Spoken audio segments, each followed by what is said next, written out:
Di tengah keajaiban alam yang melimpah, dengan langit biru yang memancarkan sinar matahari yang terik, negara ini terbangun atas harta karun alam yang tiada tara.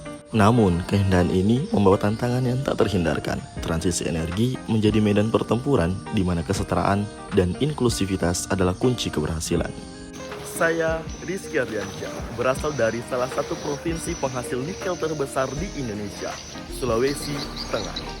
Transisi energi berkeadilan dan berkelanjutan adalah perubahan dari pola konsumsi energi yang merusak lingkungan dan tidak adil menuju ke penggunaan sumber energi yang terbarukan, merata, dan inklusif untuk gender dan status masyarakat apapun. Berbicara mengenai inklusivitas dan kesetaraan tentu tak jauh-jauh dari permasalahan gender. Namun sebelum itu, mari kita kembali sejenak membuka sejarah. Coba deh kalian dengar ini.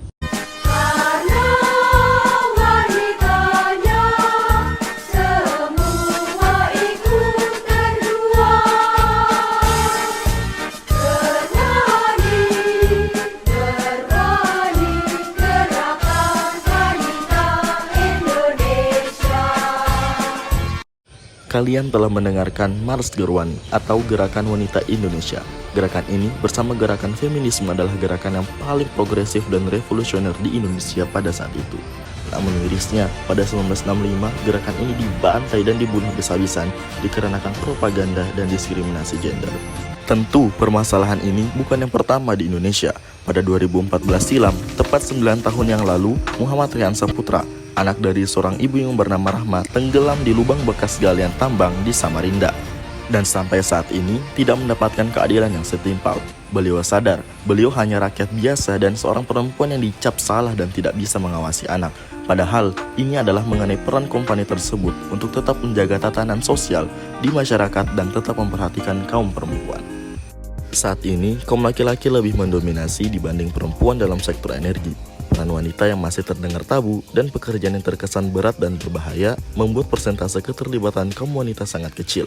Padahal, peran perempuan dalam pengembangan sektor energi, khususnya energi terbarukan dan keterwakilan dalam pengambilan keputusan, terbukti memiliki dampak positif yang tidak dapat disepelekan lagi. Jika kita melihat banyak opsi, jangan pernah berpikir untuk memilih salah satu di antaranya.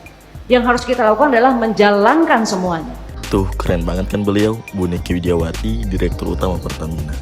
Di sisi lain, ketika kita berbicara tentang transisi energi, kita harus memastikan bahwa tidak ada individu yang dikesampingkan atau terpinggirkan. Individu dan orang-orang dengan disabilitas, kelompok minoritas, hingga komunitas rentan seharusnya mereka diikutsertakan secara aktif dalam perencanaan, pelaksanaan, dan manfaat dari transisi energi yang berkelanjutan.